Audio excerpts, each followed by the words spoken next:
And I now give the floor to Armenia. Mr. President, we join all others in congratulating you on the start of your two-year term as member of the Security Council, as well as welcome your presidency and the choice of the theme of the present open debate. This is indeed an excellent opportunity to exchange views with the new Secretary General about the fundamental issue of prevention of conflict. We thank the Secretary General for his present extensive analysis and highlights on his reasoning for the surge in diplomacy for peace.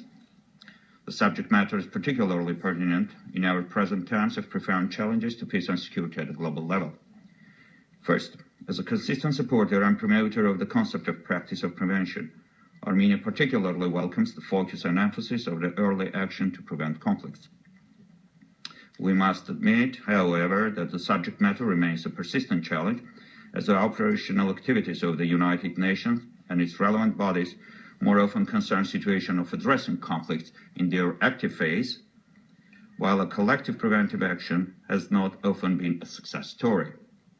In addressing the question of prevention, Armenia has persistently emphasized the importance of securing the objective of synergies, coherence, and coordination of the UN bodies in pursuit of the sustainability of the mutual reinforcing, interrelated and indivisible primary objectives of this organization, known as three pillars of peace and security, development, and human rights. In underlining the objective of tangible results, we have been consistently placing the emphasis on prevention of situation at the early stage, which is not addressed, result in conflicts, major humanitarian crises, and not least atrocity crimes. We believe over the years, the UN and its member states have achieved a reasonable consensus that conflict situations are detectable as a considerable early phase because conflicts are more often than not a reaction to persistent injustice, discrimination, and denial of rights, which forcefully represent root causes of conflict. We speak from experience. The human rights aspect in conflict prevention should therefore receive a prominent focus across the entire UN system. In other words, all human rights are a function of security.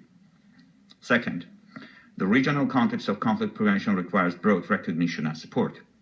Division of labor, coordination, non-duplication of efforts and activities are the building blocks of effective utilization of the capacity of regional organization in conflict prevention and conflict resolution. There is a good example of such regional efforts in our case. Armenia consistently welcomes the support of the international community, of the United Nations, and of the Secretary General, rendered to the OAC Minsk Group co-chairmanship in the peaceful resolution on the Nagorno-Karabakh conflict.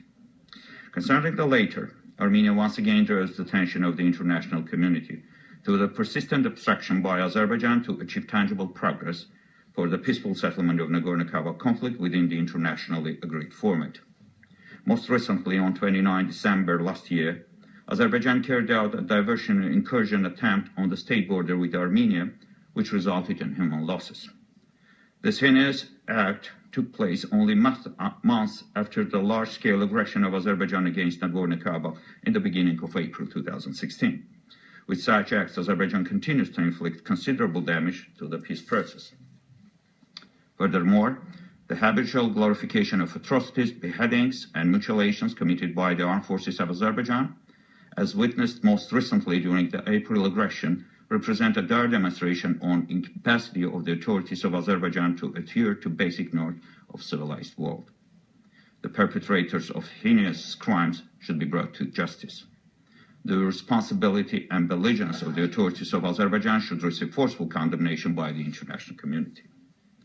In a statement of 29 December, the Foreign Minister of Armenia stressed that while the most serious damage caused to the settlement process as a result of Azerbaijan's aggression against Nagorno-Karabakh in April 2016 had not been overcome yet, Baku embarked on new adventures, grossly violating the agreements reached at the Vienna and St. Petersburg summit and the commitment to settle the issue through peaceful means.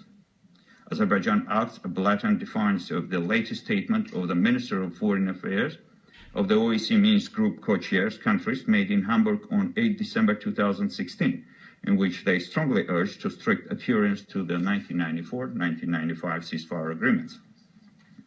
In their latest statement of 9 December of the OAC Minsk Group co-chairs once again urged strict observance and the agreements reached during the summits in Vienna and St. Petersburg, including obligation to finalize in the shortest possible time an OSCE investigative mechanism. To date, Azerbaijan has been persistently rejected implementation of the agreement on the expansion of the OSCE monitoring team in the Nagorno-Karabakh conflict area and the establishment of the OSCE investigative mechanism on the ceasefire violation. The latest action of Azerbaijan on 29 December last year can only stand proof of their intention to deny verification of ceasefire violations, evade the responsibility they bear for the violation, and sustain the escalation of tension. Armenia remains fully committed to the peaceful settlement of the Nagorno-Karabakh conflict within the internationally agreed format of the OSCE Minsk Group co-chairmanship, and urge as an immediate priority the full implementation of the agreement reached at the Vienna and St. Petersburg summits in May and June 2016, respectively. In conclusion, Mr. President, the prevention of conflict or its relapse also concerns a change of a mindset. We strongly urge Azerbaijan to grasp a basic fact that there is no alternative to peaceful settlement of Nagorno-Karabakh conflict, and that there can be no military solution to this conflict or justification for human losses. I thank you, Mr. President. I thank the representative of Armenia for